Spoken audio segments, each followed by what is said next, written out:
Thanks for staying with us. Now, if you're a fan of the 80s and 90s comedy sitcoms like Ab Fab, well, you're bound to know Helen Lederer. Such a legend. She's a legend. Like Bottom, The Young Ones, everything. Her comedic skills have been admired for years. Before we chat to the wonderful Helen Lederer herself, her latest venture onto our screens saw her appearing as a potential love interest. Helen Lederer, by the way, for Corrie's Ken Barlow, who's in his 90s. Take a look.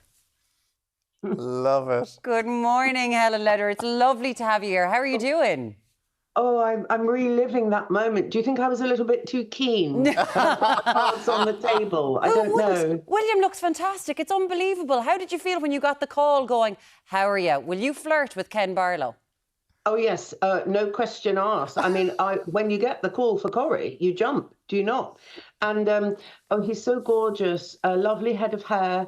And just such a charming gentleman. Because the idea was, because I remember watching that a few weeks ago, that we all thought you were flirting with Steve, but then of course you go over and it is Ken. So when you saw that script and when they were telling you about the idea, were you actually going, is this a bit odd, or did you go, oh, this is just going to be comedy gold? Oh, yeah, no. Well, I just thought, do you know what? Whatever the lines are, I'm going to get on that train up to Manchester and I'm going to be on those cobbles. But they're very welcoming because, of course, they do it all the time. And when you're an outsider, which is obviously how I perceive myself all the time, you know, you don't want to try hard, do you, Alan? You don't want to be try hard, but you don't want to be disinterested. It all worked out fine. I'm waiting for the call to return. And we're hoping that does indeed happen. Iconic and fantastically funny role. But you just said there you always feel like an outsider. And when I think of you, and you discuss everything so much in your new book, but when I think of you, I think you very much as a part of that comic firmament that we all grew up with, whereby women sort of moved into these comic roles. We associate you with French and Saunders. You worked with them so much, but also Fry and Laurie, Aid Edmondson, Rick Mail. Was it a big gang, or did you feel separate from people in that gang? It wasn't a big gang, because you know when you're at school and you always remember the people who are the year above and the year below, and you don't tend to fraternize. You know, you just know your place. And although I'm older than they are, they were about 3 years ahead, and they were already organised. So and the reason I wrote the memoir was, you know, when you're this age, you just go, did I do that? And so I've got this very passive-aggressive map at the front of the book, which actually cites the jobs I did, just in case anyone's saying, did you do that? And in those days, they didn't actually record the names of a lot of women because there weren't that many. Yeah. Maybe it was before Google even when I began, before the world, I don't know. And so I think it was a reminder that my route into the work was literally writing and performing my own material. And they did give me lovely jobs, and I love them. But I was also trying to do my own thing. So it's not poor me, I was always the bridesmaid. But I do think it's quite interesting, sort of not being a star, and but being there. So I just wanted to recollect, as you were saying, Alan, like the 80s and 90s. We all love our comedy programs when we're growing up.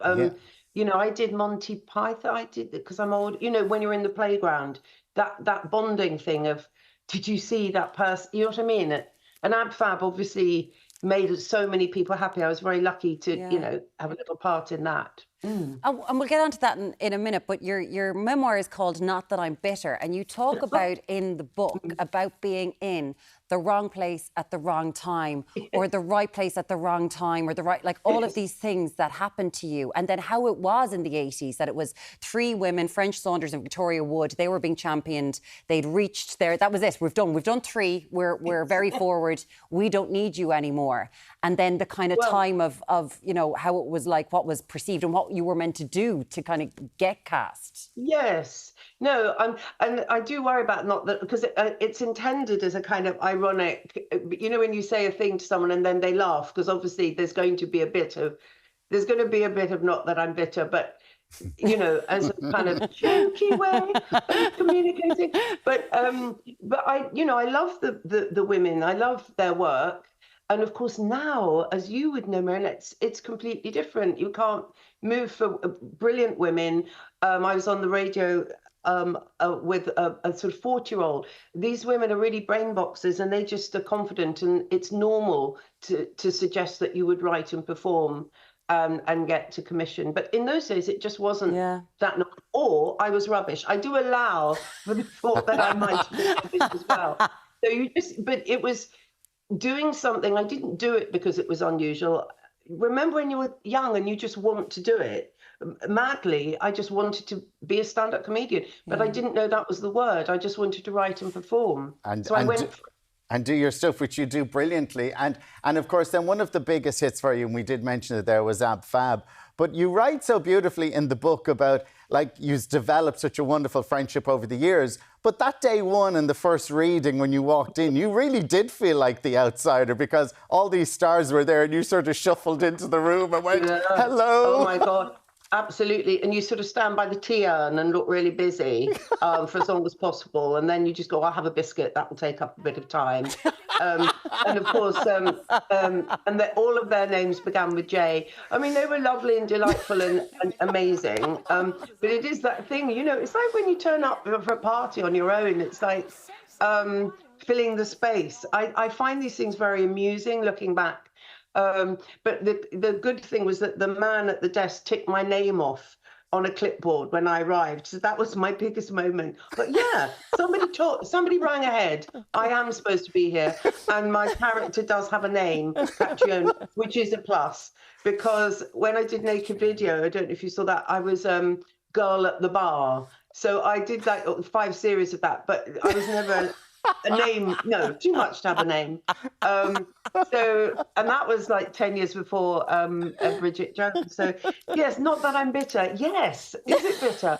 I'm not really bitter, because I think the moral of the tale is, I don't know if you agree with this, that you can set your cap at doing something, which when you're young and you do, and if you don't get it in that precise format, like my own sitcom, a la Miranda, not jealous. Yes, I am. Then it doesn't matter, because you just did it, and you write, you know, and you just remember it and all the disasters and the truths and things. So you don't have to get what you set out to achieve to be okay, I think.